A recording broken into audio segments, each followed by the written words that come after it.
Hello everyone, I'm Dr. Manpreet Sethi, practicing pediatric endocrinologist in East Delhi and Max Group of Hospitals, East Delhi. Today we'll be talking about a very important phase in a child's growth and development, and that is puberty. Simply put, puberty means development of secondary sexual characteristics in both boys and girls. For parents, it is extremely important to have an idea about this process of puberty so as to know what is normal and what is abnormal. The average age of beginning of puberty in girls is about 10 to 10 and a half years, which begins with basically the development of a breast bud. However, any changes occurring in girls between the ages of 8 to 13 are considered normal. In boys, it is the age of about 12 to 12 and a half years when puberty actually begins, but any age between 9 to 13 years is considered as normal for the beginning of puberty. Now let's talk a bit about the changes happening in girls and boys separately. Girls usually begin puberty at an average age of about 10 to 10 and a half years, and it starts with breast bud formation. This is followed by a growth spurt, that is when girls gain height, become taller, and followed also by development of other secondary sexual characteristics such as pubic hair, axillary hair, etc. And finally, after about 2 years, they get their period.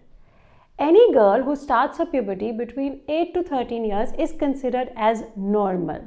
However, any girl starting puberty between 8 to 10 years itself is considered as early and will require certain supervision and observation, preferably under a pediatric endocrinologist.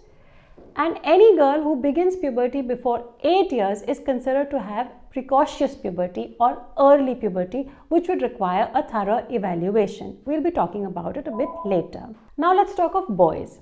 Boys begin their puberty at an average age of about 12 to 12 and a half years, and the first sign of puberty is testicular enlargement. This is followed by penile enlargement and development of pubic and axillary hair.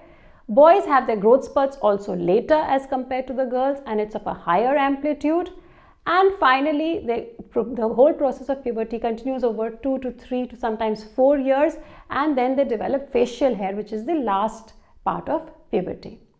So any boy who matures before the age of 9 years is considered to have matured early and is considered to have had precocious puberty.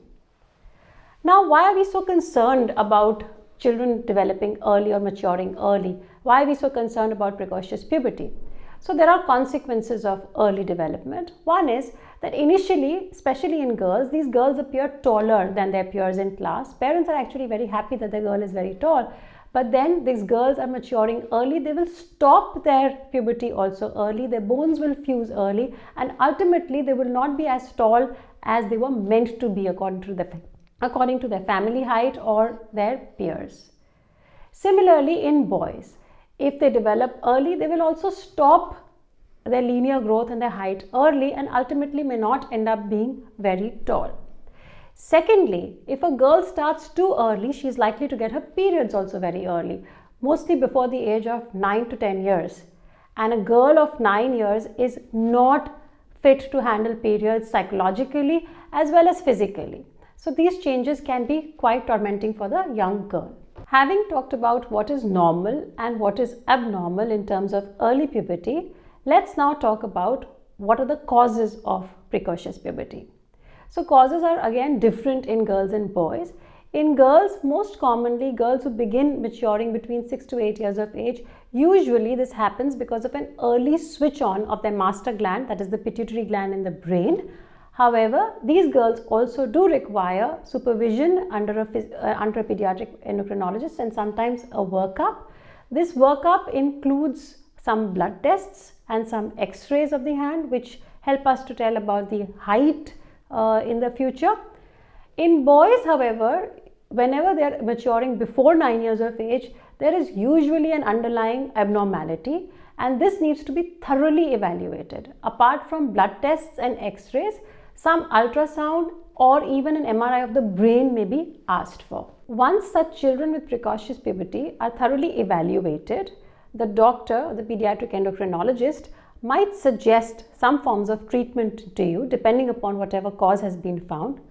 Commonly, this treatment is in the form of monthly hormonal injections, which are to be given again under supervision of a pediatric endocrinologist. Having talked about early or precocious puberty, let's talk about the other spectrum now, delayed puberty.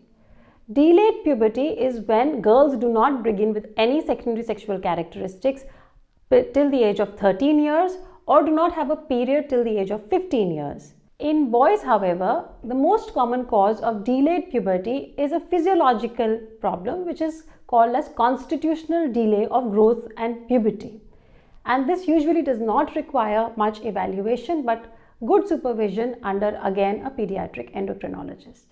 Sometimes, however, your pediatric endocrinologist will ask you for some tests including blood tests and bone age x-rays to find out what is the cause and treat accordingly.